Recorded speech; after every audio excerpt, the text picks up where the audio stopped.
Hey guys, Alicia here. In this video, we are going to walk through adding a Restored316 theme to your new WordPress site.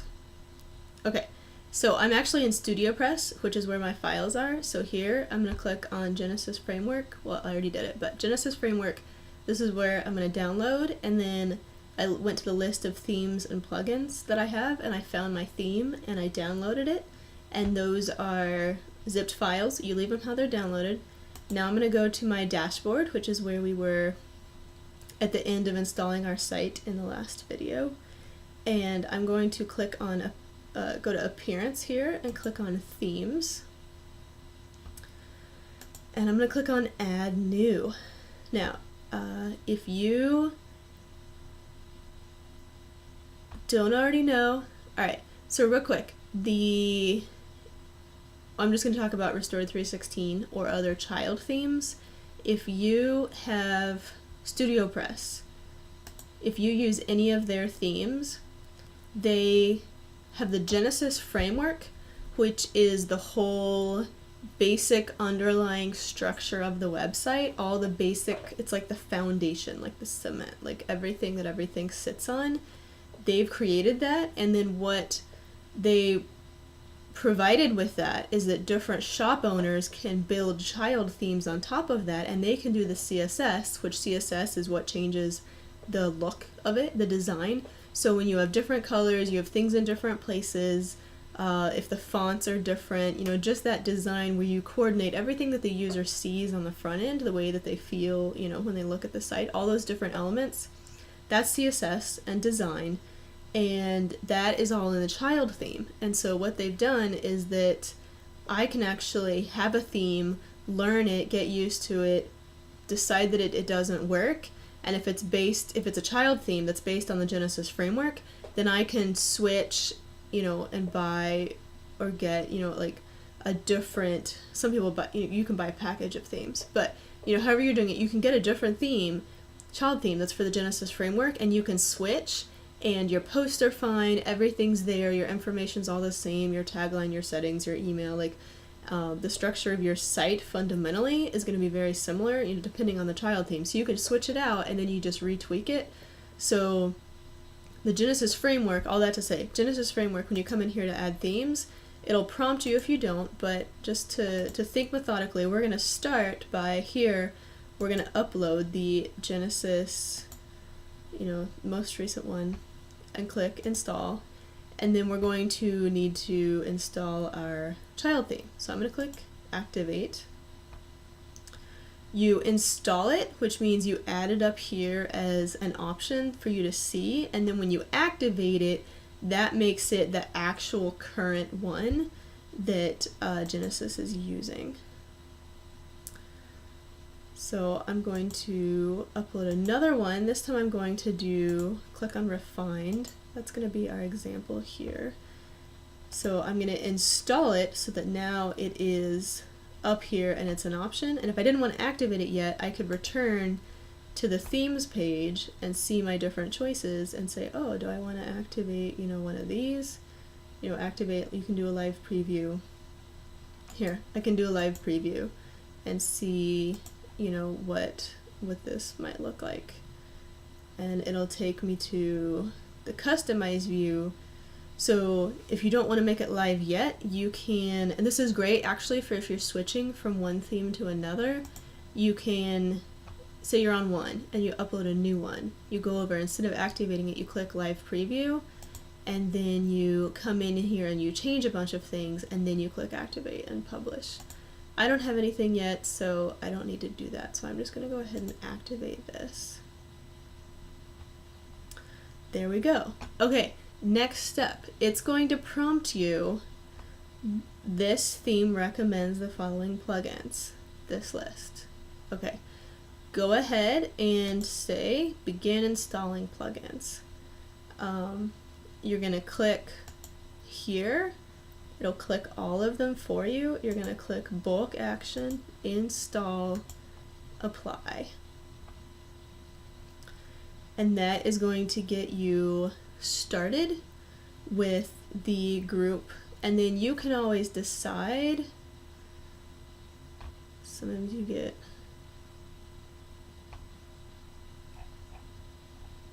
alright, so I'm getting some kind of warning. Alright, I'm gonna scroll down and go back and just see if they're working. Sometimes there is a small detail.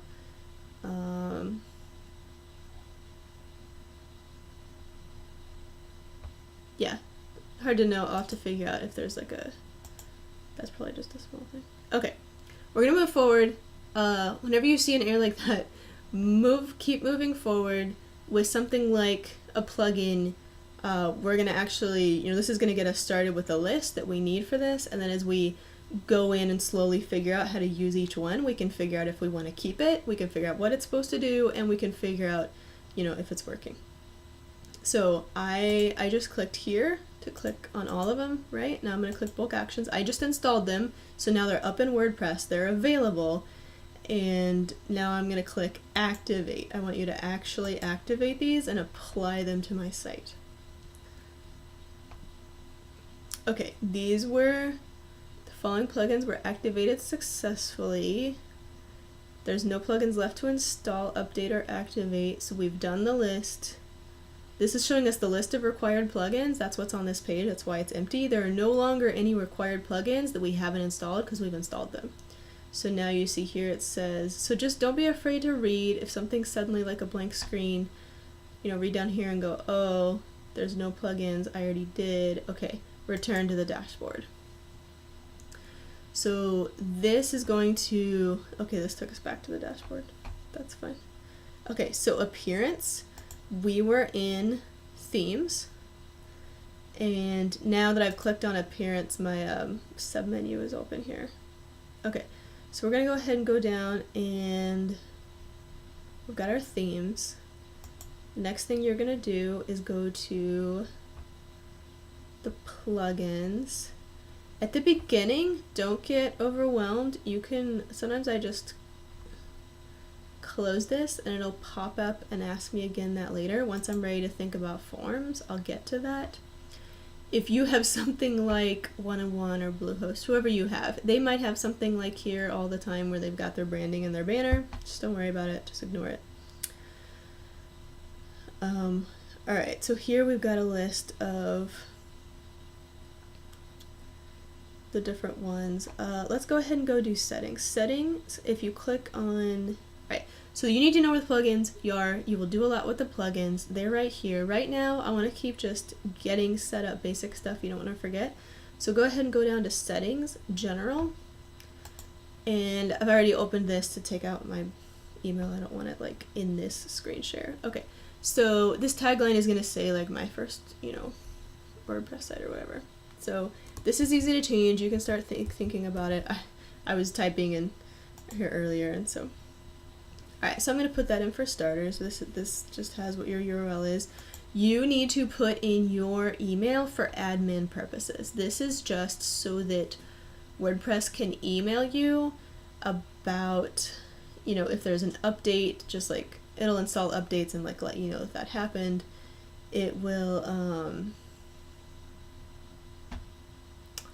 this is the email for when you get comments, stuff. Whenever, like, you need to put in your best email, what you want, like, this will just prompt you about important things to come to your dash to let you know that things happen. So, just for administrative purposes for you using your site.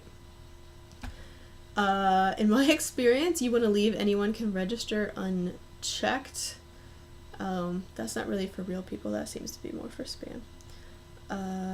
User default role doesn't matter. Alright. Time zone.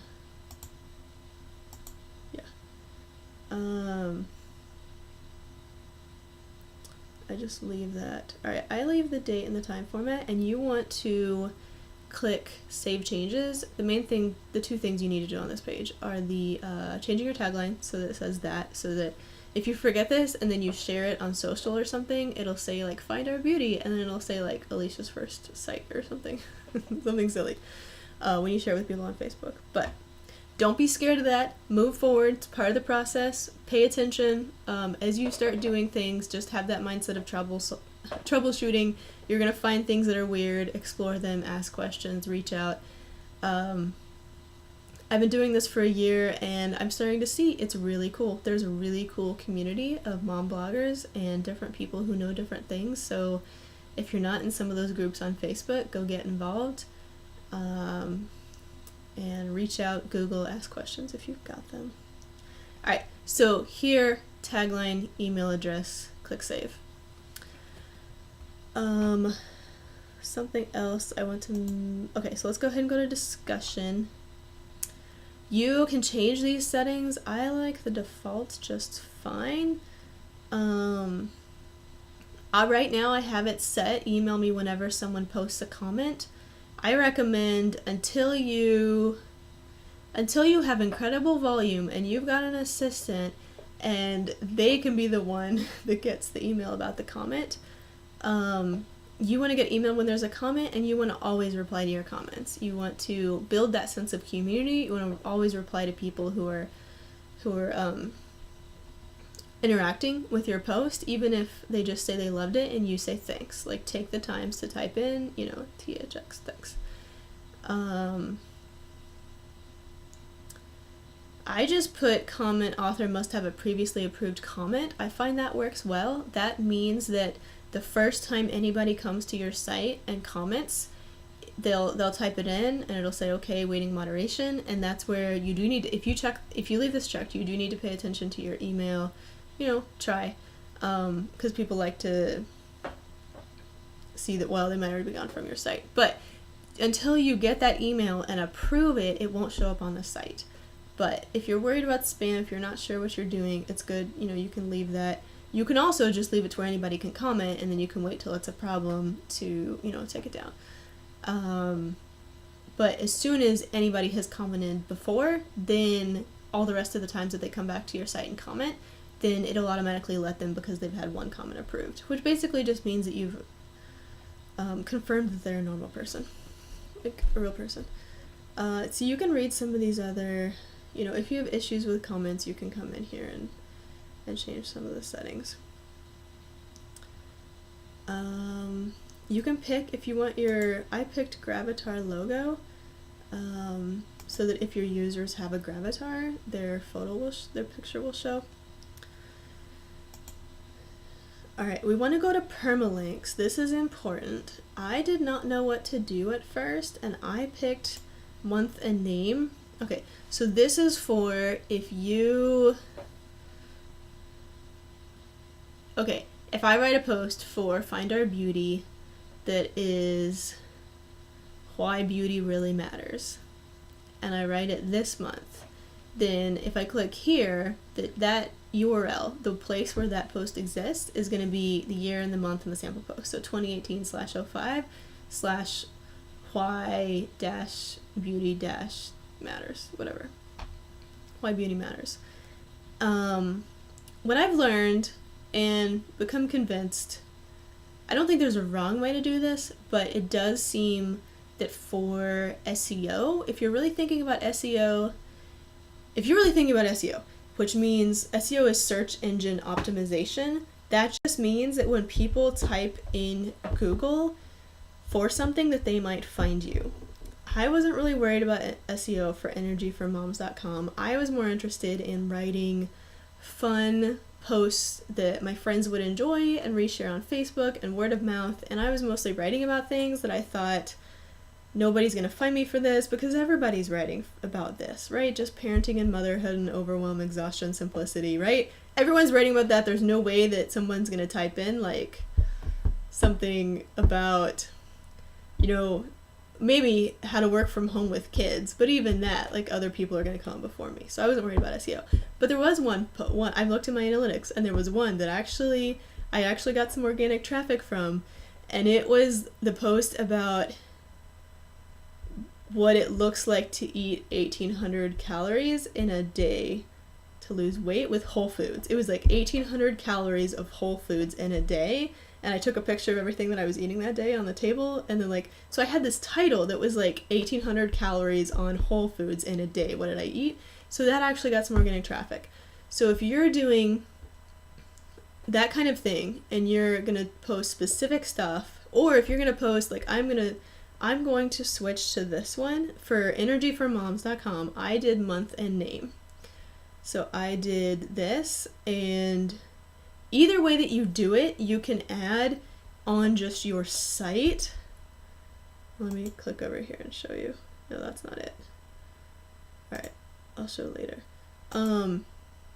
You know, when you're actually reading a blog and it just says like the title and then it says the date, you know, when you wrote it, you can pick whether to have that date show up when people are reading it to where it's obvious to them or not when you wrote it. And sometimes if you've been writing recently, if you're writing regularly, which is awesome. If you're really blogging and you're putting out 2, you know, a week, which off the top of my head, I don't remember where that setting is. Well, I'll find it and do a video about it, where you can change whether or not that shows. It's like a setting for the theme. So you can decide if you want to show that, and that's going to depend on whether if you're posting regularly, like twice a week all the time, you're going to want people to look and see, you know, oh, this is something that she said recently. They're going to feel like, you know, if someone's new to your blog, they click around, they're going to feel like you're blogging, you're doing this now, you're talking now, you're here to engage. And there's no right or wrong, these are just different, but just know that that's an element.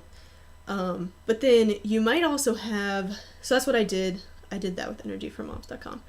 Now I'm doing energyformomprinters.com, and it is going to be more of a practical how-to site, I think. And to the extent to which it is, and I would like to show up in Google for if someone is like, how to connect analytics to AdWords for my blog, I would love to come up with that for that. That would be super cool.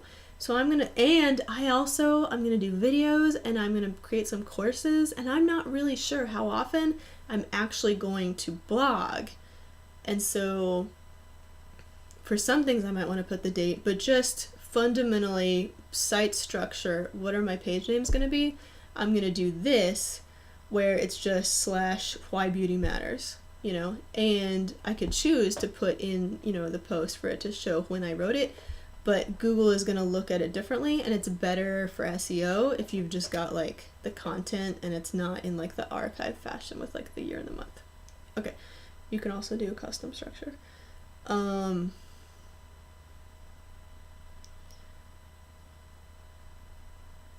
so cool thing about this, I will say, cool option, you could do category and then post name. So say my categories, okay, for Energy for Mompreneurs, say my categories are analytics, AdWords, marketing, leadership. And then, so if I write, let's just say beauty, because I was talking about the beauty, talking about lots of different sites, but let's say leadership is a category, and then why beauty matters is a post. So this is another good option if you're really going to follow your categories, and if you're more of a lifestyle style blogger, or for whatever reason you have several different topics that you want to blog about. Actually, this is good for SEO too. This is even better. There's no right or wrong. There's just knowing who you are and what you're trying to do, and then getting better and better at learning the best way to do what you want to do. So if you're really interested in SEO, and you know your categories, and you've got different categories, you should do this with category, and then it would be, you know, for me it'll be energyformompreneurs.com/leadership /why beauty matters, or whatever. And then another one would be /analytics/ how to link analytics to your AdWords account, right? And so not only is that good for SEO, but then when you learn to use analytics, which I promise you, I will help you. We will get to that. Stick with me. We will get to analytics. Analytics is amazing. You can understand it, and it will help you figure out which content people are replying to, are responding to, like what's resonating with people. So great thing here, why you should do the category is, you know, if this resonates with you, think about, you know, doing this. Especially if you're organized and you can really put things in the right category and you know what your categories are. It took me a while of blogging to figure out how, still struggling a little bit, but I'm going to nail it down for my new site, which categories, you know, just like which categories, what I'm going to name them, and then what's going to go in what category.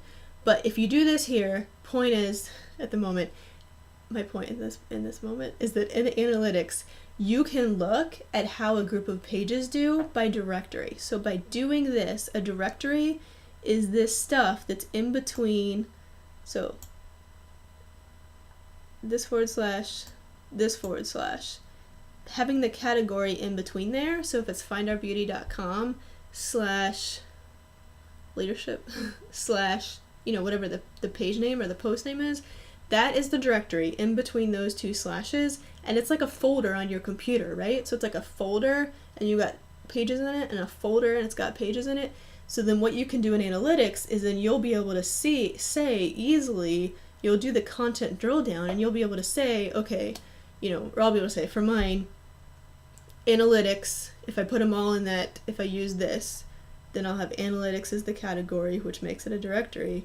And then all the pages will easily be grouped, and I'll be able to just compare all my pages about analytics, that category, all my pages about AdWords or marketing or leadership or whatever, all those pages just by category.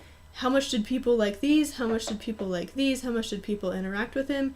And this is just a good way to go if you have a bunch of different topics on your site and you want to categorize them and be able to tell what people are talking about, and then also be able to tell Google, it gives you another SEO word, right? And so if you've got marketing / how to do such and such with Facebook, or if you're crafting and you've got like holidays / how to do such and such for Christmas, then you've got the word holidays and Christmas both in your URL without trying to fit both into your title, if that makes sense. Alright, if all of this is sort of making sense, just keep watching. Stick with me. Okay, you're going to do save changes. Pick which one makes sense for you. Yeah, I would either go month and name or post name or custom structure. I got so excited telling you about this that I've lost where I am. Okay, those are the settings we've set up. Okay, let me just show you a couple things with appearance. Let's go to customize, and then I'm going to go ahead and stop this video about getting set up, and we'll start another one. Alright, so when you click on customize, it's going to show you, for some of you, if this is really new and you're more figuring out where do I find things, how does it affect stuff, you're going to really like this because this is where you will be able to do stuff and then look over here and see if it did what you wanted it to do. So site identity, you can actually change the title and the tagline right here. Site icon, you should do that. You should pick, okay, you see, well, you can't see that, but here, I'm going to pull this down for a second. Woo. Alright, you see this? You see up there at the top, you see these like 3 hearts I've got for Energy for Moms. When you do your logo, when you do your brand, you want to figure out some kind of, totally dragging that on the wrong screen. Super fun. Okay. You want to figure out a little square image that can kind of represent your brand that you can stick like in the top tab right there. And you're going to put that here as the site icon. And then when people are on their phone, there are so many things I want to talk about. I just need to stop talking about the setup. Alright, enough with that. We will pick up back here and we will talk about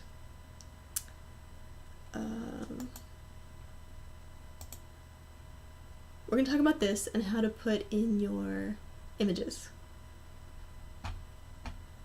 Alright, till next time.